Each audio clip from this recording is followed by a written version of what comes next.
Que tal, saudos? Falece un motorista de 29 anos nun accidente na estrada que une o concello de Marín con Pontevedra. O seu corpo apareceu aboiando no mar. Ampliamos dentro dos minutos, agora imos cos titulares.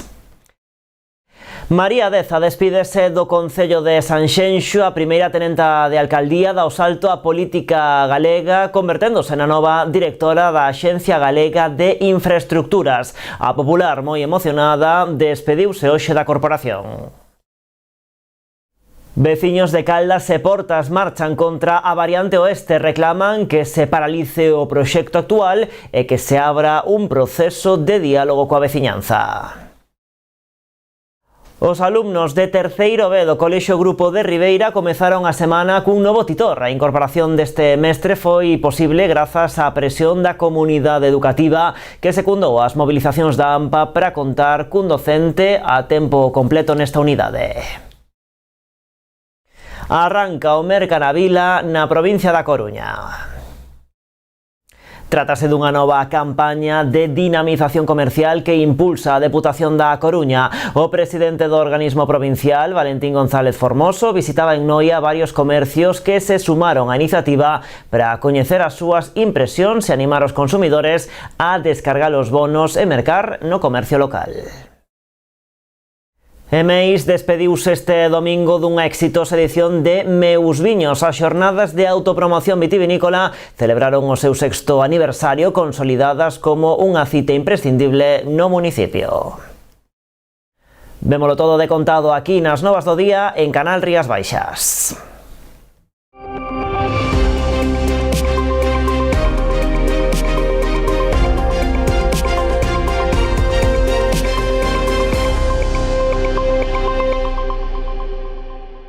María Deza despídese do concello de Sanxenxo. A primeira tenenta de alcaldía dá o salto á política galega. Será a nova directora da Axencia Galega de Infraestructuras. A popular, moi emocionada, despediuse hoxe da corporación nun pleno extraordinario no que apuntou, pediu desculpas polos erros que puido ter cometido. O alcalde e os grupos da oposición agradecéronlle o seu traballo. Vaguas e aplausos na despedida de María Deza da política local, a primeira tenenta de alcaldía, concelleira de planificación urbanística e voceira do goberno de Sanxenxo, dá o salto á Xunta. Será a nova directora da Axencia Galega de Infraestructuras. Comunico a miña renuncia á acta de concelleira e, polo tanto, a miña despedida dun concello que se converteu na miña casa. Deza iniciou a súa carreira política en Sanxenxo no 2011, sempre como membro do goberno local, agás entre 2015 e 2017, cando o PP pasara á oposición. Na súa despedida, aproveitou para pedir desculpas polos erros que puido ter cometido. Quero expresar a miña desculpa por todos os erros que cometín ao longo destes anos. Crédeme que sempre traballei para, na medida das miñas limitacións, facelo o mellor posible.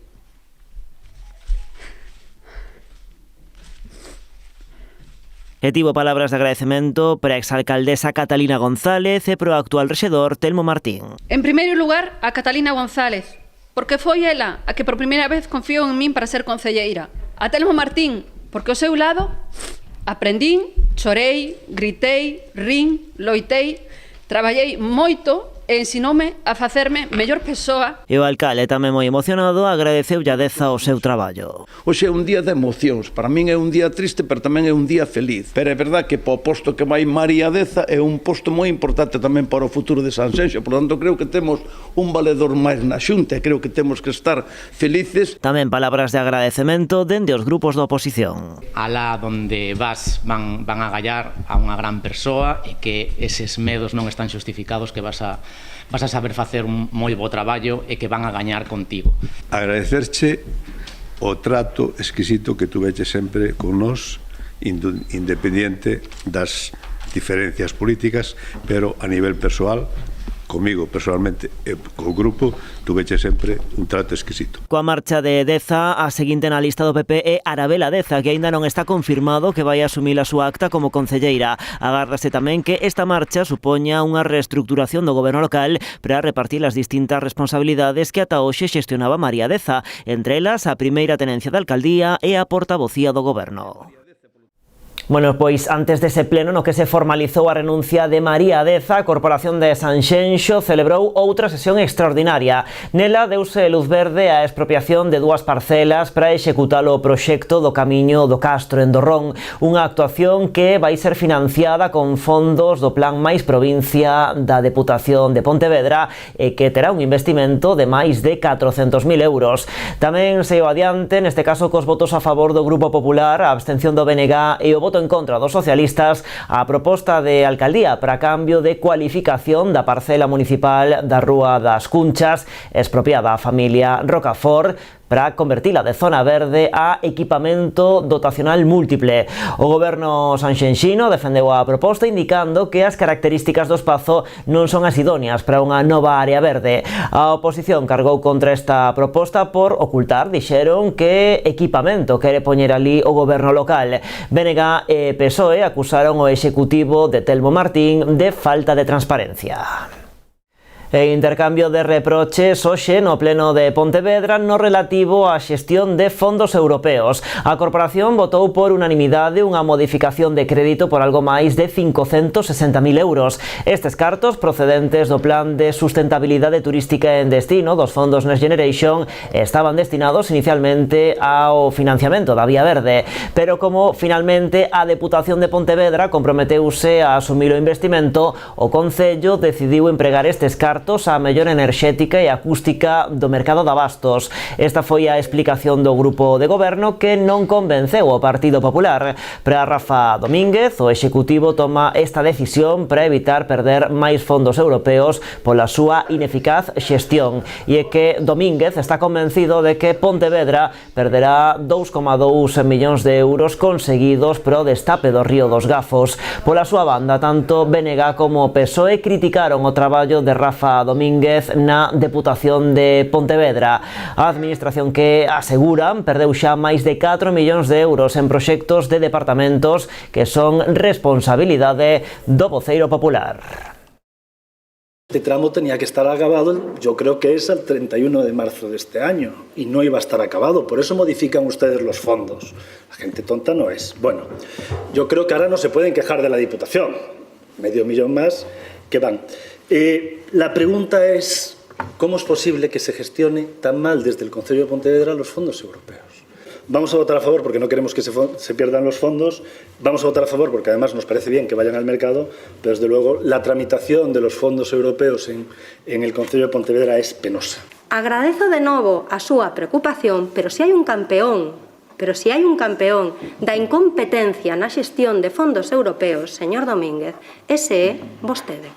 Ese PIREP dos edificios do museo ou 2,5 millóns dun plan de emprego que pediron e renunciaron porque non eran capaces de executar. Pero deixe que o adiviñe, vostede non tiña culpa. Porque vostede non ten culpa de nada do que pasa na Diputación. Cando un acaba de palmar 4 millóns de euros de fondos europeos na Diputación, darlle consellos aos demais, por certo, millóns de euros que non conseguiu vostede, porque non leva conseguido ningún euro de fondos europeos desde que é vicepresidente da Diputación Provincial. Outros, cando menos, conseguimos non un, voulle contar, vostede non sabe, pero contareille 1, 2, 3, 4, 5, 6, 7, 8 e máis millóns de euros para o Concello de Pontevedra que se están investindo neste momento, non? Aprenda a xestionar e logo delle leccións aos demais de como se xestiona.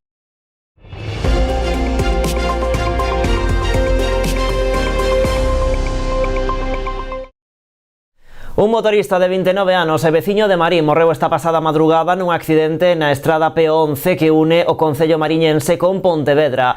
O suceso producíase á altura da parroquia de Lourizán ao redor das 5 da madrugada. Foi un conductor que circulaba por esta vía quen deu a voz de alarma ao 112. Chamoulle a atención ver unha moto accidentada no carril dereito da vía en sentido Marín, pero non localizaba o conductor. Tras dar aviso dende emerxencias, os efectivos do 061 e a policía local xa no punto localizaron o corpo do motorista na ría.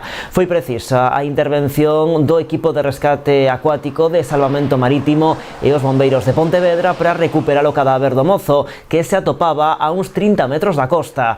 A Garda Civil de Tráfico investiga agora as circunstancias que rodean o accidente. Menudo susto levou esta tarde un condutor en Ribadumia. O seu vehículo comezou a arder cando circulaba pola ponte sobre o río Umia que une Barrantes coa parroquia cambadesa de Vilariño. Por causas que se descoñecen, o coche comezou a arder. Foi o propio condutor e único ocupante do vehículo o que alertou destes feitos ao 112. Ata o lugar achegáronse os bombeiros de Ribadumia que confirmaron que o vehículo ardeu por completo sen ter que lamentar danos persoais. Tamén foron movilizados efectivos de Protección Civil de Ribadumia e a Garda Civil de Tráfico. Veciños de Caldas e Portas marchan contra a variante oeste. Nin a chuvia deste pasado domingo disuadiu os participantes na convocatoria organizada pola plataforma do Concello de Portas en colaboración cos colectivos caldenses.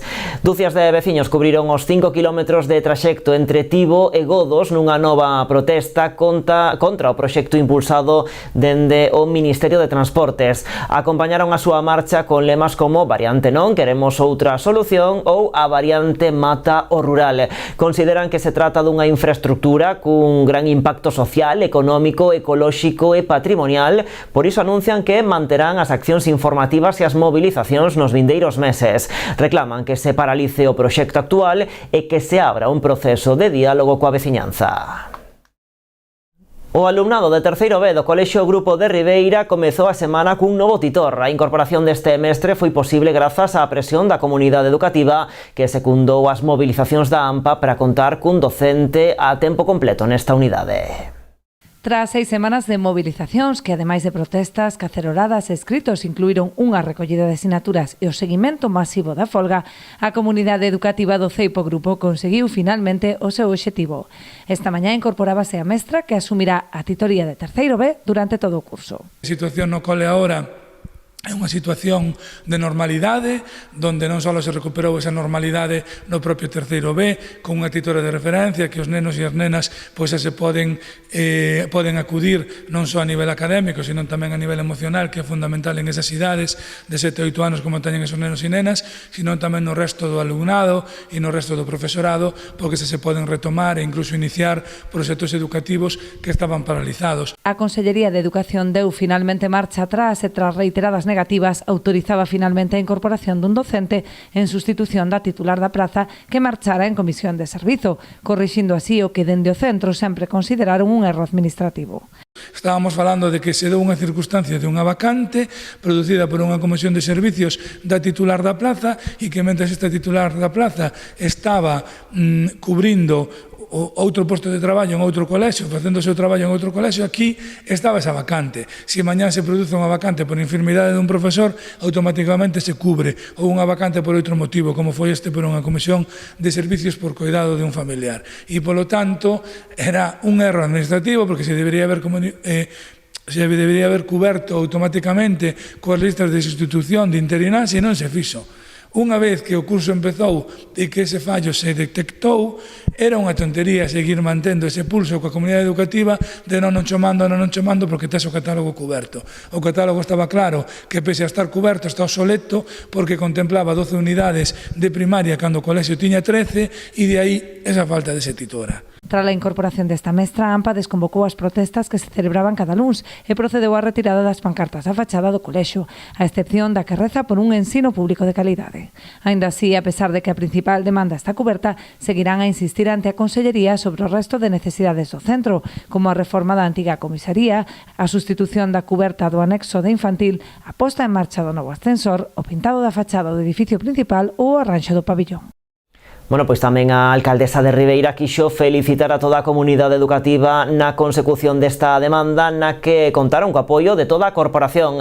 Agradeceu tamén á Xunta que tivera en conta a realidade do grupo, un centro con máis de 400 alumnos e moitas necesidades de apoio educativo. Nos parabenizamos, non? Parabenizamos a comunidade educativa de Ribeira, neste caso pois a todo o equipo do colexio do grupo, á dirección, aos mestres, que fixeron pois un gran esforzo tamén durante estes mes e medio, 2 meses primeiros de curso, a AMPA e a todos os que pois mantiveron esa reivindicación dentro da que estivemos tamén pois toda a corporación municipal. Creo que foi un xeito pois de unir forzas e dende logo pois tamén de todas esas xestións que se fixeron para trasladar á Xunta de Galicia o que era a realidade do colexio grupo. É verdade que é un colexio cunhas necesidades específicas, é o centro máis grande que temos no municipio, e dende logo pois creíamos que era necesario repoñer ese mestre tutor para a aula de terceiro B, como hoxe pois xa é unha realidade. Agradecer tamén á Consellería de Educación que escoitase esa reivindicación, que nos escoitase cando lle decíamos que efectivamente existían unhas particularidades especiais tamén por parte deste Concello. E a volta da publicidade falamos desa nova campaña Merca na Vila que teñen en marcha na provincia da Coruña e tamén facemos balance do que deu de sí a sexta edición de Meus Viños.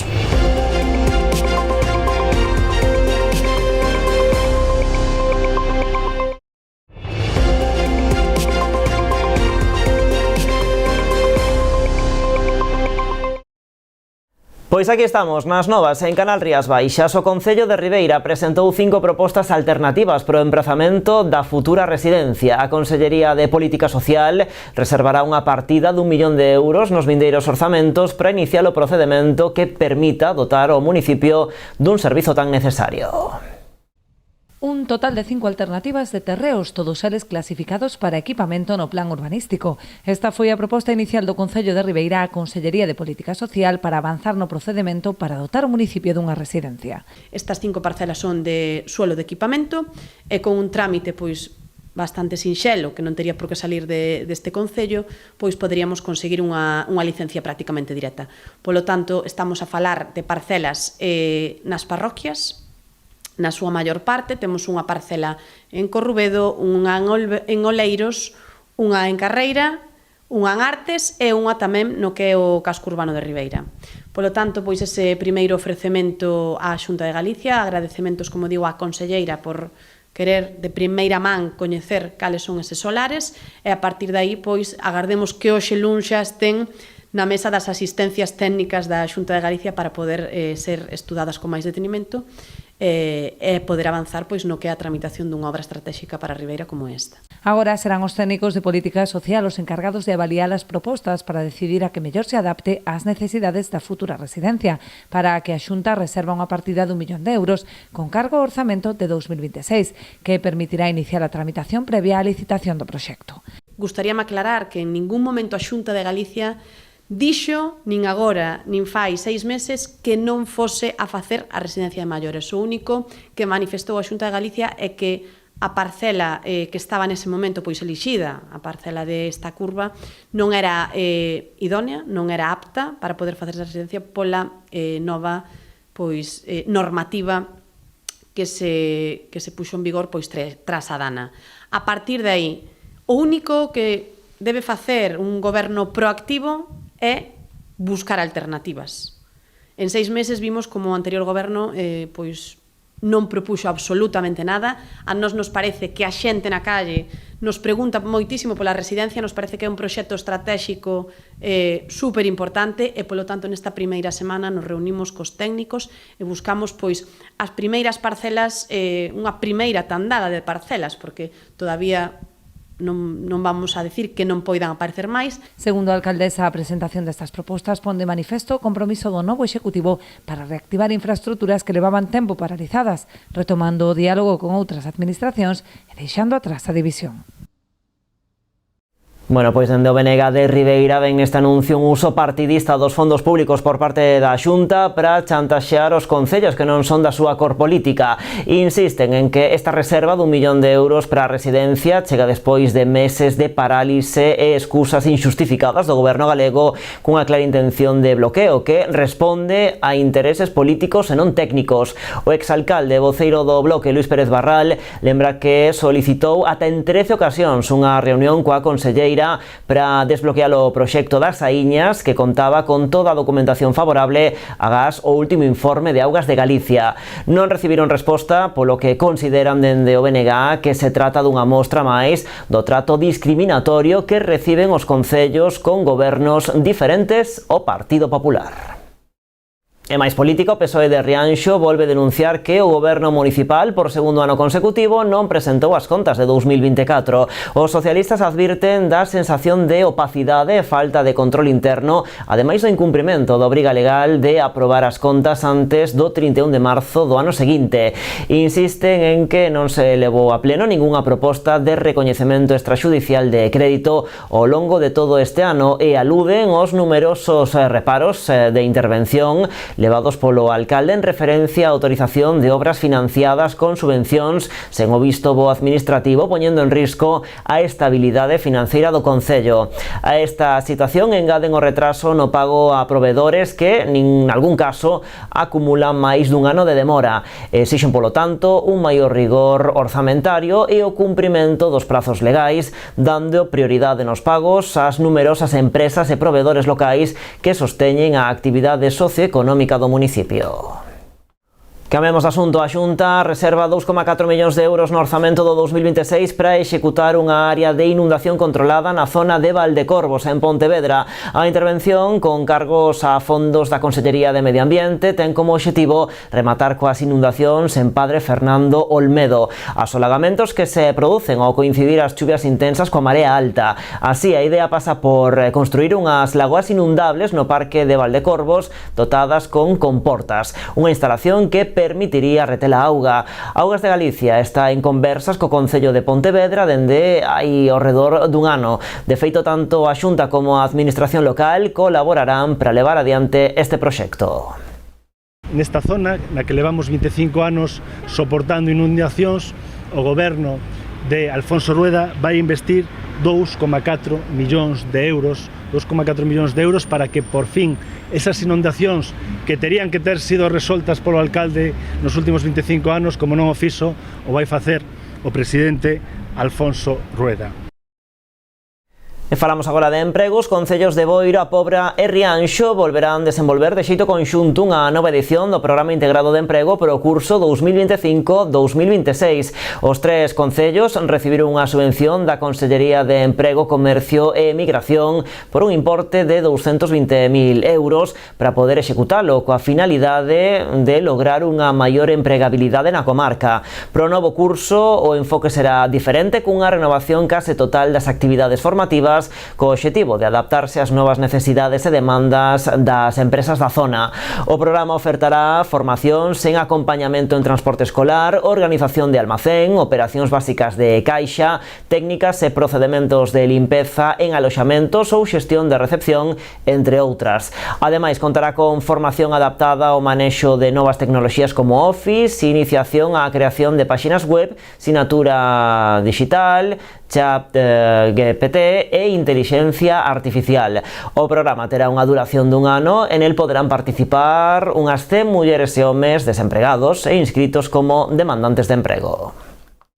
O futuro centro de acollida para mulleres en risco de exclusión social que habilitará Cáritas en Pontevedra encara a súa fase final nas obras. Bautizado como Santa Ana, busca ofrecer un aloxamento digno, acompañamento social e espazos terapéuticos a mulleres vulnerables da comarca. Un centro pioneiro na contorna. Para completar o proxecto, que supón un investimento de 450.000 euros, Cáritas ven de poñer en marcha unha campaña de micromecenado. Ofrecer un espazo estable e seguro para as mulleres en risco de exclusión social é a función que cumprirá o Centro de Acollida e Inclusión Santa Ana que Cáritas está a construir en Pontevedra. Un proyecto que es social, un proyecto que construye sociedad, justicia social en Pontevedra, un proyecto destinado a mujeres. Sabéis que los niños y las mujeres son los vulnerables entre los vulnerables. La explotación sexual y la trata es la vulneración de la dignidad en su grado extremo, por eso esta apuesta tan decidida. Trátase dun centro pioneiro que estará localizado no número 64 da Rúa Joaquín Costa. Serán 8 habitacións, 7 delas individuais e unha dobre adaptada para mulleres con discapacidade. Tamén haberá zonas comuns. Y bueno, evidentemente en Cáritas siempre acompañamos a las personas en todos los proyectos. Esto va a ir dotado de unos profesionales que harán un seguimiento, una intervención personal, un proyecto individual para cada una de las personas que vamos a recoger aquí. Actualmente as obras encaran a súa fase final. O proxecto precisa dun investimento de 450.000 euros. Por iso Cáritas ven de poñer en marcha unha campaña de micromecenado para conseguir o apoio da cidadanía. Un hogar para volver a crecer. Es un proyecto de micromecenazgo en el que les invitamos a todos a participar mediante la donación, a través de Bizum, a través de transferencias, a través de donaciones. Que sepan que su aportación hace realidad el convertir proyectos de vida dignos, de justicia y además de éxito. Y desde luego necesitamos cuanto más ayuda mejor, evidentemente, pero el proyecto se va a terminar sí o sí y bueno, la campaña de micromecenazgo significa invitar a los ciudadanos y a las empresas de toda la zona de Pontevedra y su influencia para que aporten, si quieren, su granito de arena a este gran proyecto que es ilusionante y es un proyecto de justicia social. A intención é que as instalacións poidan estar funcionando o vindeiro ano. Efectivamente, Cáritas, cuando se trata, y la palabra clave llamémosle dignidad, frente a la exclusión, inclusión y frente a la injusticia, procurar esa justicia que de qué manera afecta cuando se trata precisamente de acoger a mujeres en trata, explotación, todo lo que eso significa de atentado contra la dignidad de una persona, de un ser humano, y por lo tanto esa mujer necesita ese hogar. A iniciativa marcase na terceira fase dun proxecto que xa supuxo un investimento de 1,5 millóns de euros que permitiron a posta en marcha do albergue San Javier e do Centro de Atención Continuada San Roque, tamén en Pontevedra. Bueno, pois antes da súa visita ás instalacións do futuro Centro de Acollida e Inclusión Santa Ana de Pontevedra, o arcebispo de Santiago e presidente de Cáritas Española e a directora de Cáritas Diocesana de Santiago estiveron tamén en Vilagarcía. Ali inauguraron unha nova tenda de Arroupa Modarré, a empresa de inserción impulsada pola ONG Católica. Este momento marca un hito significativo en la historia de Cáritas. Como acabo de comentar a los medios, esto empezó hace unos años, empezó como una idea preciosa de unir, de hacer confederación, porque es verdad que la ropa la manejábamos en las parroquias, como sabéis, desde hace muchos años, pero no habíamos pensado en cómo centralizarlo. Y fue una idea que ha triunfado, que creo que ahora mismo es un proyecto precioso, confederal, en el que están más de 50 Cáritas diocesanas, 50 miembros de la cooperativa, y con lo cual esto es una riqueza enorme. Hace 5 años que se constituyó Modarré precisamente para ser fuertes frente al problema al que nos enfrentamos como sociedad, que es el de tener un consumo responsable, hacernos conscientes de la importancia de la reutilización y por tanto de la compra de una prenda de segunda mano. Modarré, lo decía Manuel antes, somos 50 empresas de inserción que recogemos ropa a través de 9.000 contenedores repartidos por toda España en casi 200 tiendas como esta en la que estamos hoy. Damos empleo a 1.600 personas, de las cuales más del 50% son personas en exclusión. Cumple tamén un círculo perfecto, non solamente se acorda pois de dar unha oportunidade de inserción laboral a persoas que necesitan de axuda nas institucións, se está acordando do medio ambiente e, por suposto, a labor que leva facendo moitísimos anos en Vilagarcía Cáritas, que é a solidaridade cos máis desfavorecidos. Eu creo que poucas son as ocasións, non son suficientes as gracias que temos que dar aos vilagarciáns a labor que está realizando Cáritas nesta cidade. A inauguración do establecemento, situado na rúa Castelao, coincide co 10º aniversario de Arroupa Modarré, un proxecto que busca xestionar o residuo téxtil en Galicia, convertendo a moda sustentable nunha oportunidade de emprego, de dignidade e de coidado do medio ambiente.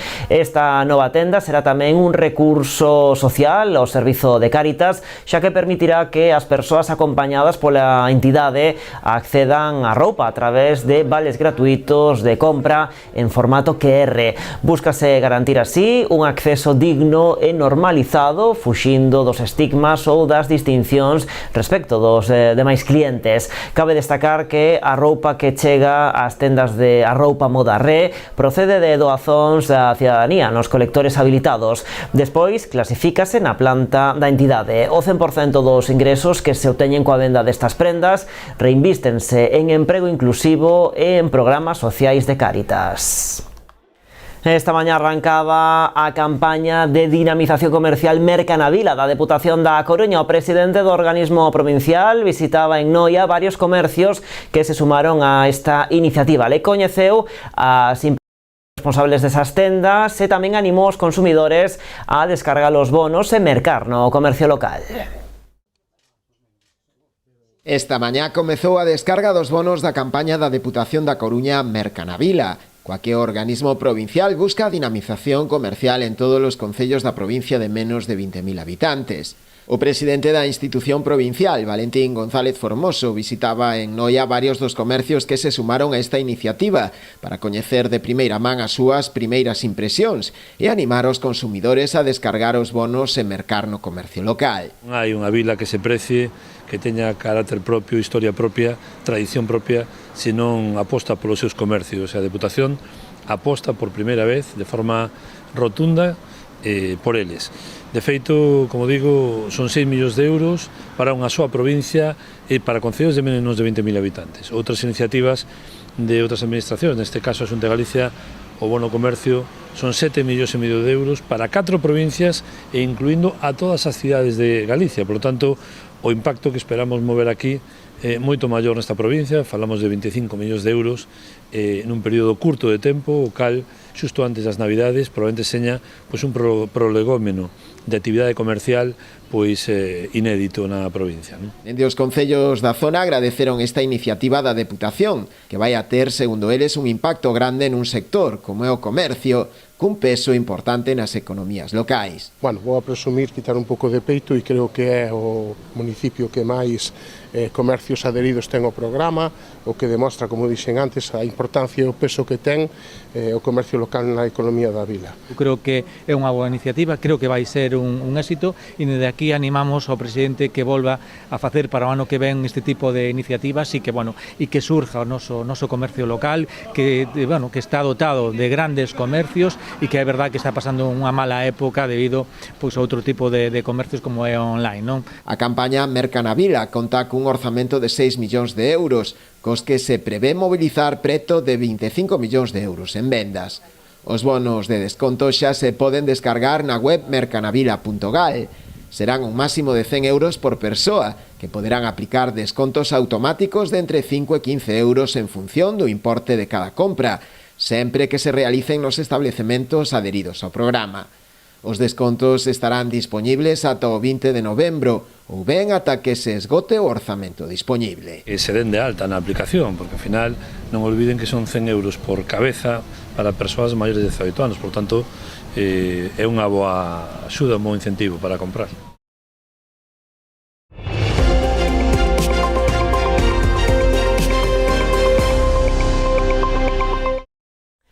Meis despediuse este domingo dunha exitosa edición de Meus Viños. As xornadas de autopromoción vitivinícola celebraron o seu 6º aniversario, consolidadas como unha cita imprescindible no municipio.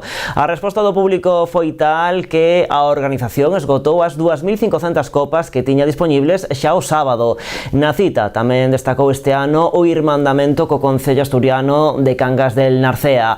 O seu alcalde participaba tamén nas xornadas inauguradas este ano polo presidente de Martín Kodax.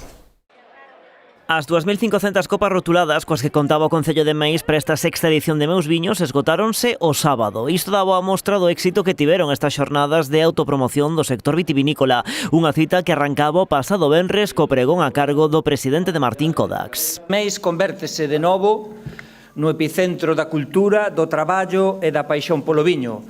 E facémolo celebrando non só un produto, senón un xeito de entender a vida, a terra e a comunidade. A alcaldesa de Meis salientou que Meus Viños está consolidada como unha cita máis na comarca para a promoción do sector, marcando a diferenza co resto de eventos de exaltación da viticultura. Meus Viños é unha festa totalmente distinta a todas as demais. En Meus Viños non se compite, en Meus Viños se comparte. Se comparten conversas, se comparten abrazos, se comparten afectos tan importantes nos tempos que corren, se comparten conversas e anécdotas das que falamos durante todo o ano ata o seguinte Meus Viños. Ese é Meus Viños. A edición deste ano foi tamén moi especial co irmandamento do municipio co concello asturiano de Cangas del Narcea. Un concello que visitamos fai apenas unha semana, que estábamos ali na súa fiesta de la vendimia, na súa festa da vendima, e que compartimos moitísimas cousas, non só o amor polo viño, senón tamén moitísimas máis cuestións das que seguramente podremos seguir colaborando nun futuro. O alcalde deste municipio asturiano tamén asistiu a Meus Viños coa man tendida para darlle continuidade a esta unión entre as vilas. El que podamos estar luchando en común, esto debería hacerse más de los hermanamientos, porque vemos muchos hermanamientos con distintos lugares, Andalucía y demás, y creo que tenemos mucho más que compartir asturianos y gallegos que con el resto de España, ¿no? Desde la posición del vino, deciros que sois un espejo a imitar, sois un espejo a poder seguir. Na xornada inaugural tamén estivo presente a denominación de orixe Rías Baixas e a Deputación de Pontevedra como organismos colaboradores. O Ayuntamiento de Meis, para a denominación de orixe Rías Baixas, é un dos ayuntamientos moi relevante debido ao crecemento que está tendo nestes últimos anos. Cando se aposta, se traballa, tanto as adegas como as cooperativas, dáse o fruto. E o fruto, sabedes que esta iniciativa é unha das citas vitivinícolas máis importantes da provincia. Xa estades no marco da provincia como cita vitivinícola. Ademais da exaltación do viño, esta sexta edición contou cunha completa programación paralela cun show cooking e distintas actuacións musicais. Pois así rematamos, pero a actualidade continúa en canalriasbaixas.com e tamén nas nosas redes sociais, como sempre. Graciñas por estaren aí.